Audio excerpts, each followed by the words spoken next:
누가복음 8장 26절에서 39절까지 저 여러분들이 한 절씩 교독하겠습니다. 8장 26절입니다.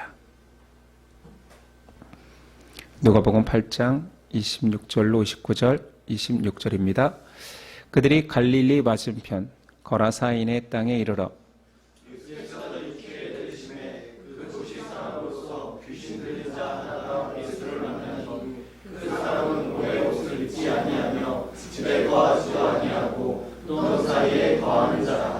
예수를 보고 부르짖으며 그 앞에 엎드려 큰 소리로 불러 이르되 지극히 높으신 하나님의 아들 예수여, 당신이 나와 무슨 상관이 있나이까? 당신께 구하노니 나를 괴롭게 하지 마옵소서 하니, 예수께서 이미 더러운 귀신을 명하사 그 사람에게서 나오라 하셨습니다. 귀신이 가끔 그 사람을 붙잡음으로 그를 쇠사슬과 도랑에 매어 지켰으되 그 맨 것을 끊고 귀신에게 물려 광야로 가더라. 예수께서 네 이름이 무엇이냐 물으신즉 이르되 군대라 하니 이는 많은 귀신이 들렸음이라. 마침 그곳에 많은 돼지떼가 산에서 먹고 있는지라 귀신들이 그 돼지에게로 들어가게 허락하심을 간구하니 이에 허락하시니,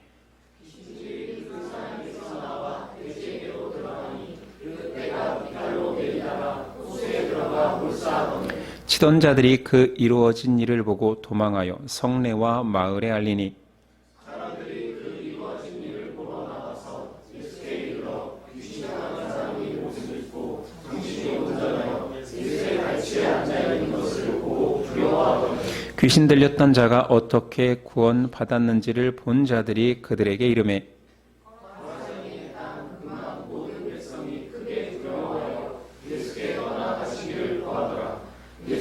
배에 올라 돌아가실세. 귀신 나간 사람이 함께 있기를 구하였으나 예수께서 그를 보내시며 이르시되 집으로 돌아가 하나님이 내게 어떻게 큰 일을 행하셨는지를 말하라 하시니, 그가 가서 예수께서 자기에게 어떻게 큰 일을 행하셨는지를 온 성내에 전파하니라. 아멘. 오늘 말씀의 제목은 거라사 귀신 들린 자. 지난 시간 예수님과 제자들이 배를 타고 갈릴리 호수를 건너다가 풍랑과 파도를 만나는 장면을 나누었습니다. 오늘은 그 호수를 건너가 거라사 지방에 이르러 귀신 들린 자를 쫓아내시는, 회복시키시는 장면입니다. 거라사 지방은 평행본문인 마태복음에 보니 가다라 지방으로 표현되어 있습니다. 이 지역은 갈릴리 호수 남동쪽에 위치한 지역으로 유대인이 전혀 살지 않는 이방인이 살고 있는 땅이었습니다. 예수님 초기 사역부터 유대인에게 뿐만 아니라 이방인에게도 하나님 나라 복음을 전하였다라는 사실을 알게 되지요. 27절, 예수께서 육지에 내리심에 그 도시 사람으로서 귀신 들린 자 하나가 예수를 만나니 그 사람은 오래 옷을 입지 아니하며 집에 거하지도 아니하고 무덤 사이에 거하는 자라. 마태는 이 사건을 귀신 들린 자 하나가 아니라 둘이라고 표현합니다. 마가와 누가만 한 사람으로 표현하지만 이건 성경의 모순이라기보다는 더 심각한 한 사람에게 집중하여 묘사한 것이겠지요. 그 심각한 사람의 상태가 이렇습니다. 옷을 입고 있지 않대요. 짐승처럼 인간성을 상실한 상태 같습니다. 그리고 집에 거하지 않고 무덤에 삽니다. 무덤하면 귀신들이 죽음을 좋아하기 때문에 이런 피상적인 상황을 말하는 것이 아니라 집이 없이 무덤가에 산다라는 그 절망적인 상황을 묘사하는 것이겠지요. 그가 가끔 사랑이 내려오면 사람들이 쇠사슬로 그를 결박하여서 그 자신도 지키겠지만 사람들도 지키려 하지만 쇠사슬을 끊고 광야로 내리달린답니다. 상상해 보십시오. 한 사람이 그렇게 짐승과 같은 모습에 쇠사슬을 끊고 광야로 가는 모습. 인간이지만 인간성을 상실한, 자기 의지를 완전히 잃어버린 참 비참한 상황입니다.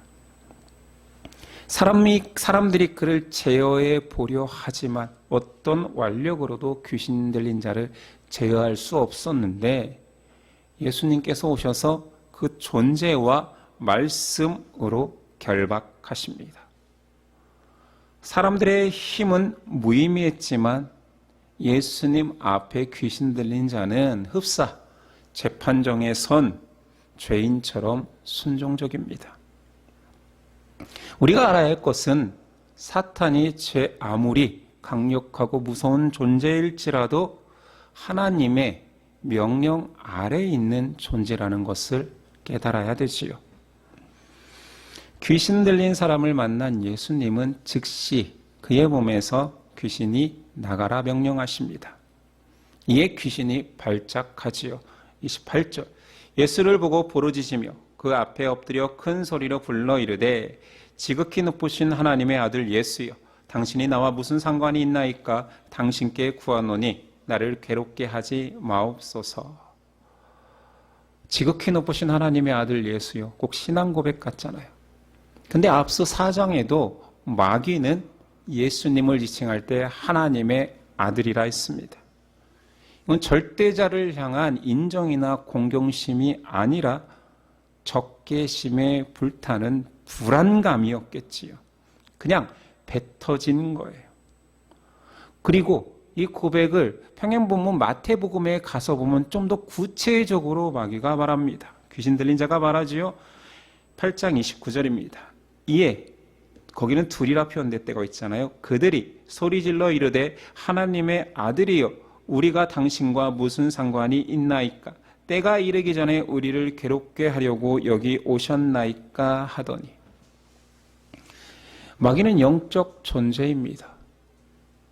그가 예수님이 어떤 분인지 정확히, 메시아로 오셨는지 하나님이 인간이 됐는지 모르지만 직감은 한 것 같아요.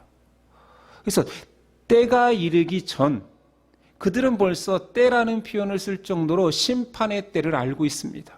시간을 안다라는 것이 아니라 그 사건이 자신들이 결국은 심판받을 수밖에 없다라는 것을 아는 것이지요.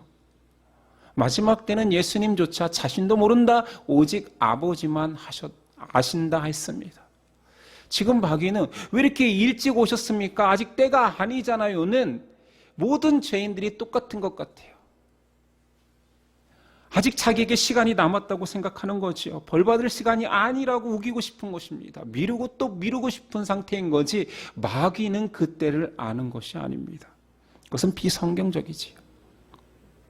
칼빈이 말하기를, 이 상황을 말할 때 마귀는 고백한 것이 아니라 앙심을 품은 실토를 한 거라 표현하였습니다. 자, 이름을 묻는 예수님께서 이름을 부르니 그가 자신을 군대라 말합니다. 사실 군대라는 말은 살짝 번역이 어색하죠. 원어를 쓰는 게 더 맞습니다. 너희 이름이 무엇이냐 했더니 레기온이라 말합니다. 레기온은 로마의 군대의 규모입니다. 군대 단위죠. 뭐 부대 뭐 이런 느낌이에요. 로마 1레기온의 군대는 보병이 5천에서 6천 명이고 기병이 120명으로 구성된 군대입니다. 그러니 어마어마한 숫자지요. 정체가 발각된 귀신은 예수님께 부탁드립니다. 저를 무적행으로 들어가게 하지는 마십시오. 무적행은 지옥이 아닙니다. 마귀는 이미 하나님께 심판을 선고받은 상태로 많은 마귀들이 무적행에 갇혀 있고 일부 하나님의 허락하에 인간사에 들어와 있습니다. 하나님이 그들을 통하여서 하시고자 하는 일이 있기 때문인 거지요. 활동하고 있는 마귀들이 무적행, 감옥 같은 곳에 다시 간다라는 것은 그들에게도 공포였나 봅니다. 물론 마지막 때, 심판의 때가 되면 그들은 모두 다 우리가 알고 있는 그 지옥으로 떨어지게 됩니다. 하나님께서는 말씀으로 하나의 마귀가 아니라 레기온, 부대 집단을 일망타진하실 수 있는 능력의 하나님이십니다. 예수님께서는 영적으로 포로된 자를 자유케 하셨지요. 세례요한이 오해하였던 이 땅에서의 해방이 아니라 영적 해방을 보여주시고, 마귀도 결국은 심판하시는 하나님 앞에 순종하는 존재임을 드러내십니다. 근데 특이한 사건이 하나 있으니, 마귀의 요청을 예수님이 받아들여 주셔서 바로 부적응으로 가지 않고 돼지떼에 들어가게 한 다음에 돼지떼가 호수에 내리달아 죽는 이런 일이 벌어집니다. 이것을 어떻게 봐야 될까요? 마가복음 평행 본문에는 그 돼지떼의 숫자를 기록하고 있으니 자그마치 2,000마리입니다. 그들이, 귀신이 전부 다 돼지떼에게 들어갔고 그들이 막 미친 듯이 달려서 호수에 빠져 죽는 장면은 참 공포스러웠을 것 같습니다. 왜 예수님은 마귀를 돼지에 들어가게 해서 돼지까지 죽게 했을까요? 성경은 이 이유를 설명하지는 않습니다. 예수님도 언급하지 않습니다. 하지만 우리가 유추해 본다라면 이방 땅입니다. 그래서 이방인들이기 때문에 율법에 써 있는 금지된, 먹어서는 안 된 부정한 짐승 돼지를 사육해도 된다라고 생각할 수 있지만, 그 땅 위치가 하나님이 거룩한 땅으로 구분한 가나안 땅입니다. 그곳에서 율법에서 정한 부정한 음식을 먹어서도 안 될 뿐만 아니라 당연히 길러서도 안 됩니다. 그런 자들에게 말씀이 없이 살아가는 사람들의 결말을 보여주기 위한, 경각심을 주기 위한 예수님의 뜻이 아니었을까 합니다. 이는 영적으로 하나님의 말씀, 율법에서 떠난 자들의 결론을 보여주는 거지요. 어떻게 된다고요? 마귀와 함께 심판당한다입니다. 그들의 끝을 보여주는 것입니다. 이 사건을 목격한 사람들의 반응은 처음에는 경외심에 압도되어 두려워합니다. 누가 봐도 두려운 일일 것 같아요. 어제까지 아무도 결박하지 못하던 정말 미친 귀신 들린 사람을 예수님이 말씀으로 제압할 뿐만 아니라 멀쩡하여져서 옷을 입고 예수님 앞에 무릎을 꿇고 있습니다. 사람들의 증언을 들으니 저 산에 있던 수천 마리의 돼지떼가 한 번에 몰살하는 광경이 이루어졌다 합니다. 두려웠겠지요. 그런데 그 두려움을 피하는 방법으로 그 마을 사람들이 택한 방식은 그 두려움의 대상인 예수님을 추방하는 것입니다. 37절. 거라사인의 땅 근방 모든 백성이 크게 두려워하여 예수께 떠나가시기를 구하더라. 이런 미련하고 악한 사람들이 어디 있습니까? 물론 상식으로 생각한다라면 그들이 큰 경제적 손실을 입은 것은 맞겠지요. 그들이 경작하는 돼지가 죽었으니까요. 그런데 창조주께서, 창조주라고 인정하지 못하더라도 놀라운 권능을 행하는 사람을 내어쫓다니요. 때로는 무지가 악한 것보다 더 악할 때가 있습니다. 이적 앞에 유대인들은 오히려 환호하며 예수님을 따라다니며 왕 삼으려 했잖아요. 오히려 그 행위가 귀엽기까지 합니다. 권능 앞에 그 권능을 행한 자를 쫓아내다니요. 결과적으로 예수님은 그 지역을 묵묵히 떠나십니다. 누가는 이 별거 아닌 사건, 예수님이 기껏 풍랑과 파도를 지나 가지 않아도 되는 이방 땅까지 가서 복음을 전하고 권능을 행했음에도 바로 추방당하는 모습을 기록한 이유가 소외받는 자의 복음서, 가난한 자의 복음서, 고아와 과부와 이방인을 위한 복음서를 쓴 관점에서 이 말씀도 기록하고 싶었을 겁니다. 그런데 이방인들이 예수님을 내쫓습니다.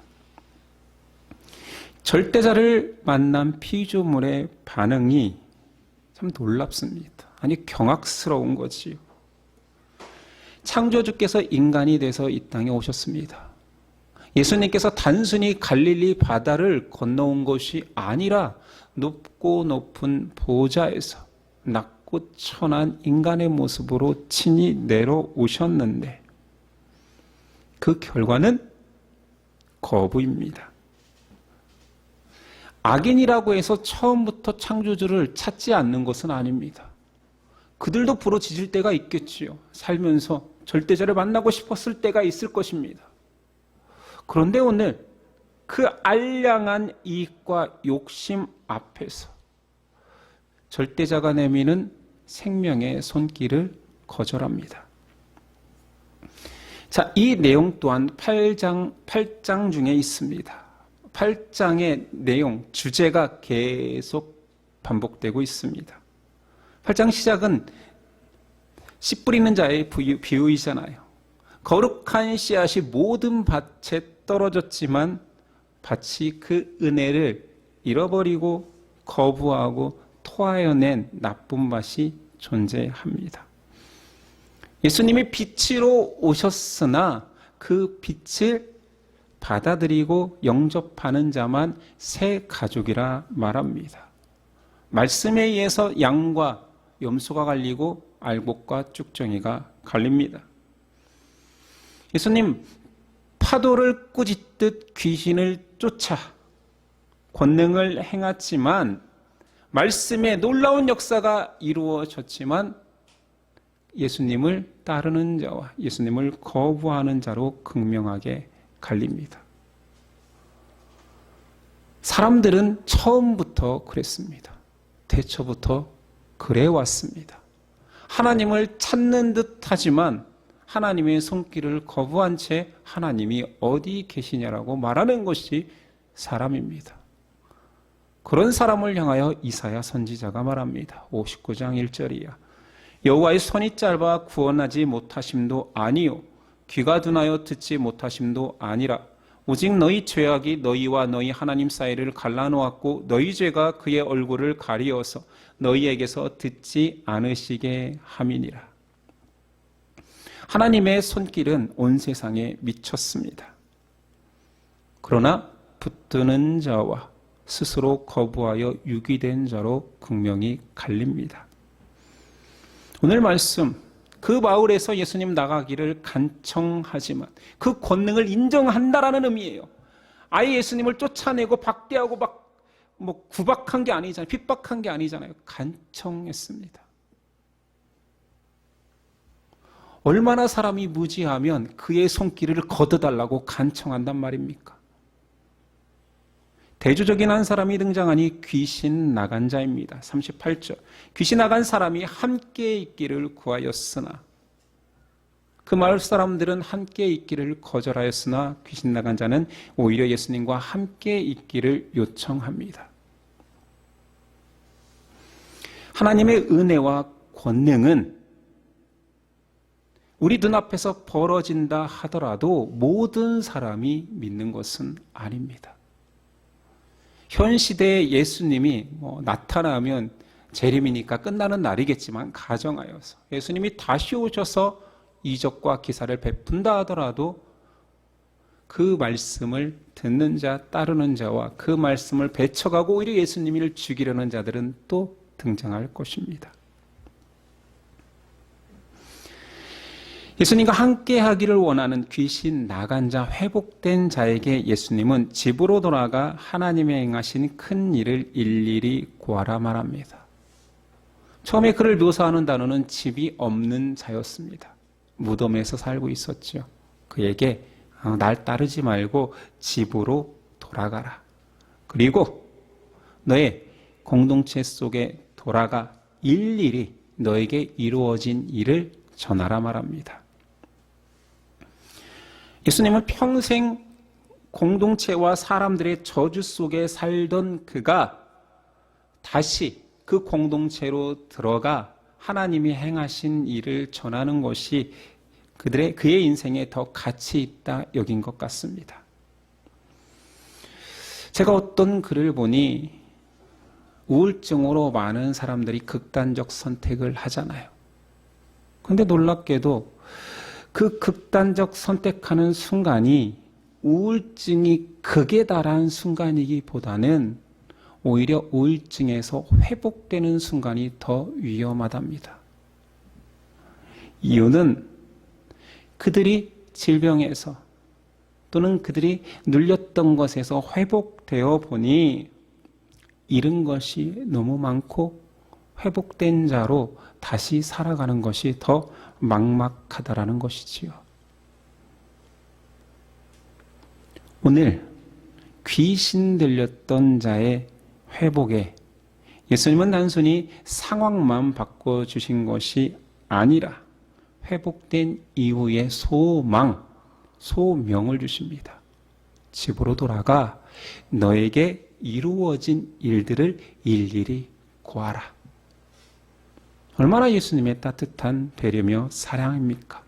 삶의 의미까지 부여해 주신 것이지요. 자, 이제 이 말씀을 우리에게 적용해 봅시다. 주변에 귀신 들린 자 있습니까? 귀신 들려 봤습니까? 귀신 들린 자 이야기는 들어보셨습니까?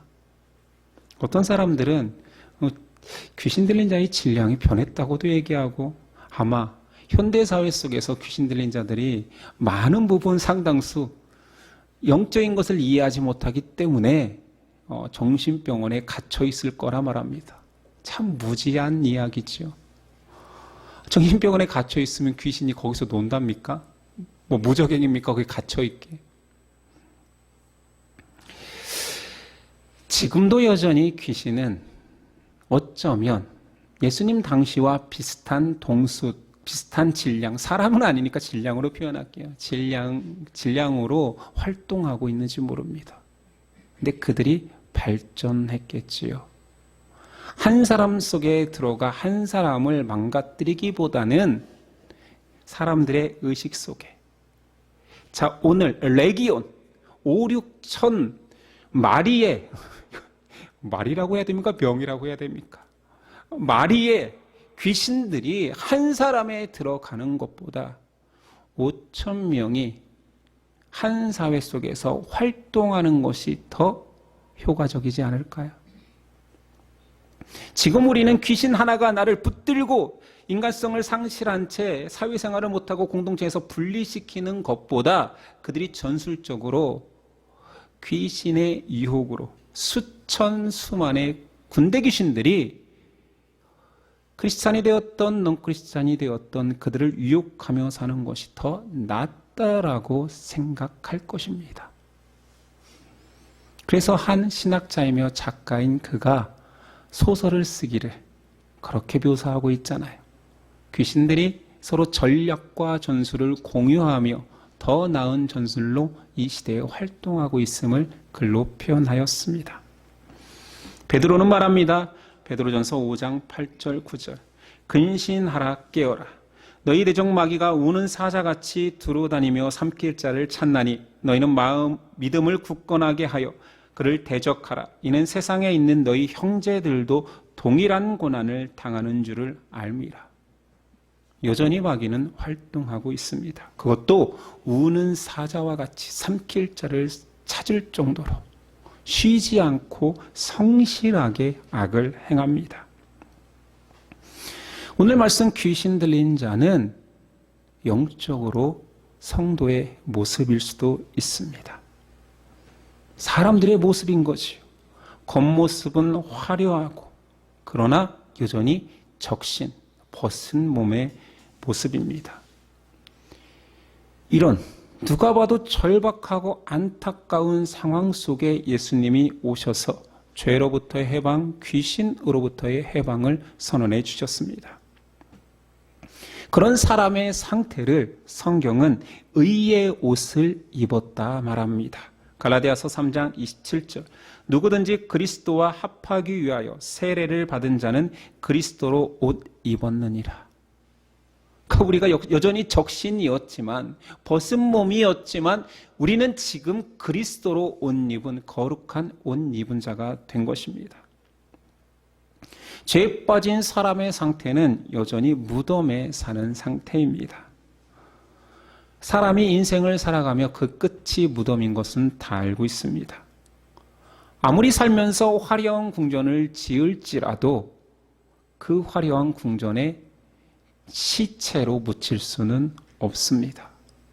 결국 사람은 무덤 위를 살다가 무덤 안으로 들어가는 존재 아닐까요? 내 꿈과 목표, 내 소망을 이루어가는 것 같지만 실상은 영적으로는 마귀에게 사로잡혀 마귀에 의해 광야로 내몰리는 것이 인생입니다. 그래서 요한복음 8장은 말합니다. 44절. 너희는 너희 아비 마귀에게서 났으니 너희 아비의 욕심대로 너희도 행하고자 하느니라. 그는 처음부터 살인한 자요 진리가 그 속에 없으므로 진리에 서지 못하고 거짓을 말할 때마다 제 것으로 말하나니 이는 그가 거짓말장이요 거짓의 아비가 되었음이라. 우린 영적으로 마귀의 자녀로 살아가고 있고 속해 있습니다. 이 말씀에 의하면 모든 사람이 멀쩡하고 화려하게 사는 것 같지만 다 귀신 들린 자라는 거지요. 어떻게 이 편이 마음에 안 들면 바꿔줄까요? 너 마귀 자녀야? 이게 낫습니까? 아니면 귀신 들린 자야? 여러분들이 원하는 걸로 불러드릴게요. 이 귀신 들린 자야. 이 마귀 새끼야. 영적으로 죄 가운데 사는 모든 존재가 사실은 욕 같은 그런 상태입니다. 예수님께서 오셔서 말씀으로 귀신을 쫓아내시고 새 삶을 선포하는 거지요. 새로운 옷을 그리스도로 옷 입혀주시는 것이지요. 그렇게 예수님이 그 역할을 위해 오셨는데 반전이 있습니다. 예수님 때 요한복음 8장 47절에 보니 그 예수님을 향하여서 이렇습니다. 하나님께 속한 자는 하나님의 말씀을 듣나니 너희가 듣지 아니함은 하나님께 속하지 아니하였음이로다. 유대인들이 대답하여 이르되 우리가 너를 사마리아 사람이라 또는 귀신이 들렸다 하는 말이 옳지 아니하냐. 아니 귀신을 쫓아내고 그리스도로 옷 입혀주러 오셨는데 사람들은 뭐라고 한다고요? 이 귀신 들린 자가 뭐라고 하는 거야? 이게 얼마나 아이러니합니까? 귀신을 쫓아주러 온, 죄로부터 해방시켜주러 온 예수님을 향하여 사람들은 귀신 들렸다 말합니다. 이런 말이 있지 않나요? 뭐 묻은 개가 뭐 묻은 개를 나무란다. 또는 뭐 눈에는 뭐만 보인다. 뭔지는 다 아시잖아요. 귀신 들린 자의 눈에는 예수님조차 귀신 들린 자로 보입니다. 빛으로 오신 예수님을 고백한다라는 것은 참 놀라운 일입니다. 오늘이 부활한 날은 아니잖아요. 그런데 예수님의 부활을 믿기에 기념하는 날인데 그것을 고백하는 것은 놀라운 것입니다. 아무것도 아닌 그 예수님을 내 입으로, 아무것도 아닐 수 있는 예수님의 존재를 내 입으로 고백하는 것은 신비로운 것입니다. 예수님 보셨습니까? 그런데 어떻게 고백할 수 있습니까? 빛으로 오셨으나 빛을 못 보는 자가 있고 빛을 보는 자가 있으니 그 빛을 입으로 표현하는 자라면, 그 은혜를 고백하는 자라면 여러분 안에 있는 믿음은 그냥 그 자체로 보석이며 신비입니다. 이 앞에서 권능을 행한다고 하더라도 사람들은 거부하고 밀어낸다니까요. 태양빛이 온 세상을 비추지만 그 빛을 지금 바라보고 고백할 수 있는 것이 얼마나 큰 은혜이며 특권인지 모릅니다. 나에게 이루어진 이 고백과 믿음의 은혜는 신비입니다. 근데 우리가 너무 하찮게 여길 때가 있는 거지요. 내 입술에 하나님을 찬양하는 것은 기적과 같은 일입니다. 하나님을 저주하고 마땅히 마귀의 자녀로 살아가기 때문에 내 아버지 마귀의 욕망과 욕심을 따라 살아가야 되는데 그것들을 내려놓고 싶습니다. 하나님을 따르고 싶습니다. 그리스도를 닮고 싶다 말하는 것은 기적입니다. 내 입술이 예수님을 찬양하는 것은, 승리하신 예수님을 고백하는 것은 영적으로 승전가를 부르는 것입니다. 놀랍지 않습니까? 저와 여러분들이 그런 삶을 살아가고 있다는 것. 그러나 우리도 여전히 은혜를 고백하고 있고 하나님이 크시다 말하지만 우리도 그 은혜의 크기를 잘 가늠하지 못할 때가 많습니다. 너무 크기 때문에 있는지는 알지만 존재하는지는 알지만 얼마나 큰지 고백하기는 쉽지 않은 거지요. 그래서 계속 말씀 보고 인생 속에서 예수님을 추구하는 것입니다. 그 은혜의 높이, 넓이, 깊이, 폭을 이해하고 싶어서 사도 바울처럼 너희가 그 은혜의 크기를 아느냐? 우리의 고백보다 상상할 수 없는 은혜가 지금 우리 가운데 이루어졌습니다.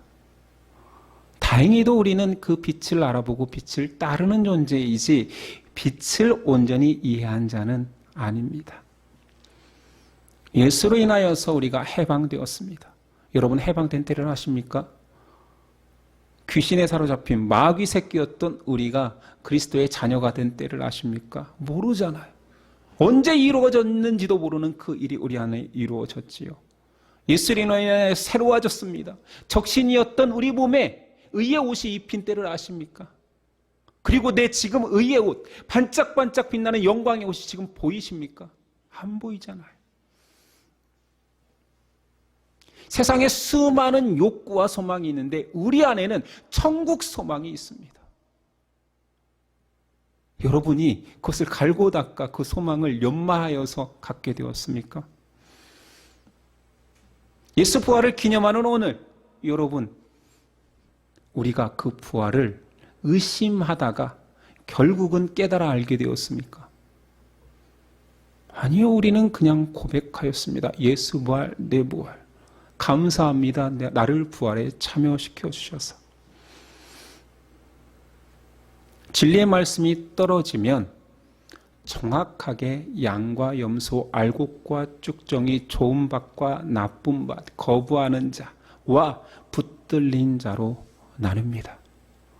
오늘 우리는 말씀을 붙드는 자로, 말씀을 따라가는 자로 하나님이 택한 자임을 알게 되었습니다. 이 감격을 고백하며 사는 저와 여러분 되었으면 좋겠습니다. 기도하겠습니다. 우리에게 생명의 말씀을 주신 주님 감사합니다. 그 말씀을 거부하지 아니하고 따라올 수 있는 믿음 주셔서 감사합니다. 권능의 능력이 보이지 않았으나 내 심령은 날마다 주님의 권능을 고백하게 하심에 감사합니다. 내가 하나님의 자녀와 하나님의 백성이라 말할 수 있는 입술을 주셔서 감사합니다. 내 손을 들어 하나님을 찬양할 수 있는 특권을 주셔서 감사합니다. 내가 하나님의 자녀입니다. 나는 크리스찬입니다. 고백할 수 있는 믿음 주셔서 감사합니다. 이것이 얼마나 놀라운 은혜인지 나조차도 깨닫지 못하는 크기지만 내 입술이 고백하고 있으니 감사합니다. 예수 부활이 우리 부활이라 믿게 하심을 감사합니다. 이 모든 것들을 이루어 주신 예수 그리스도의 이름으로 기도드립니다. 아멘.